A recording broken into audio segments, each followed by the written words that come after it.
Welcome back. Well, when a teenager learns how to drive, it can be both nerve-wracking and relieving at the same time. You got two things going on. I don't know about the relief part, but the nerve-wracking part for sure. A teenage driver can give your family more freedom and flexibility, which is great. But how well will they follow the rules? And how can you trust their ability to handle difficult situations? Ann Scallon from Before the Wheel is here with some tips on how to start implementing privileges, and you do it in a graduated way. Great to see you. Very nice to see you. This is a good time for you to be here because driving has become very tricky the last 24 hours or whatever it's been. Yes, exactly. Are you a fan of new drivers getting out and at least doing a little bit of driving when the weather's bad like right now? I am. Definitely. Okay. Definitely. Get a little experience. Get a little experience on the slower roads. Of course, the condition of the slower roads is usually worse. Yeah. But yeah, they can start to see when you speed up a little bit, how you lose a little bit of control if your tire starts to go off in one direction. Yeah. So it's great for them to get that practice. Well, and I think that's stopping too, you know? Yes. That's part of one of the things. Exactly. So how can you get your teen to trust you? You know, I think that's one of the things parents always want to know, that you have all this great advice. How do you get them to trust you? So I think starting out on a very positive note, you know, let's get together, let's go out for coffee or pizza or whatever they like, and let's talk about, you know, I mean, obviously they're very excited. So you get together and you talk about driving and what it's about and the privileges and responsibilities. And then you kind of let them know that it's going to be a process, that you're going to continue the conversation, but again, in a very positive tone.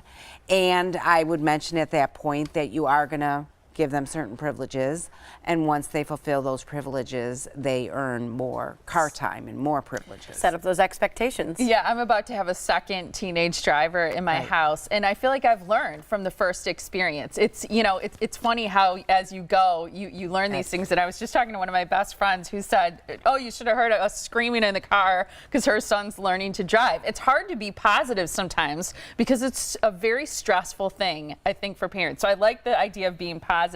Let's talk about phasing in privileges. How does that work exactly? Because you have some tips for that on your website. Right. So the way to look at it is, how would you feel if you started a job and, you know, within the first 2 days they bring your workload to your desk that you're going to be doing 6 months from? You would be scared. You would be like overwhelmed.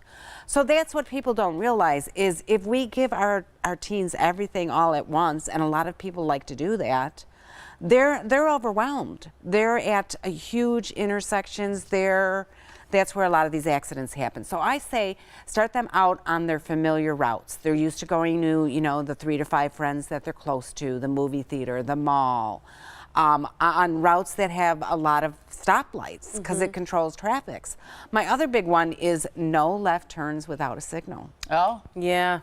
So if they're going out on a side road into another road, they have to take a right even if they're going the other way. wow. Okay. And at some point they have to take a left into, you know, a neighborhood street and then come back out. And it's a really good safeguard. So some of the phase one privileges you say are those utilizing the stoplights, I like, is a really good one. All those kinds of things, you know, and you think that teens can probably master this in what, 3 to 4 months? That's how long this phase one should potentially last, or longer? Usually, you know, they understand in 3 to 4 months when they've done those routes they're familiar with. Are you talking about while they're learning or once they have their license? Once they have their license. Once they have their license. Okay, just making sure. Okay, okay. And then each one, of course, is different. I mean, you know, some of them in a couple months will be, I mean, if you're out with them, you can see, wow, they pretty much know what they're doing. You can give them more privileges. I think the phase two privileges that you suggest are interesting because one is adding more evening driving, because there are some challenges with nighttime driving that don't exist oftentimes during the day. Also faster, busier roads, and then merging onto the highway. Right, right. So that's, again, something that you want to practice with them. And usually teens are willing to practice some of the harder items because they're scared too. I mean, merging on the highway, that's scary. Yeah. So they appreciate, again, if you take the time and, again, make it fun. Tie it in with some other fun activity that you're doing. That's great. And then there's non-negotiables that are always important too. Right, right. So turn that cell phone off. No, we're not discussing it. Yep. You don't have to answer this call from so-and-so to say, I'm 5 minutes late, because when you get there, you can just turn the phone on and call them.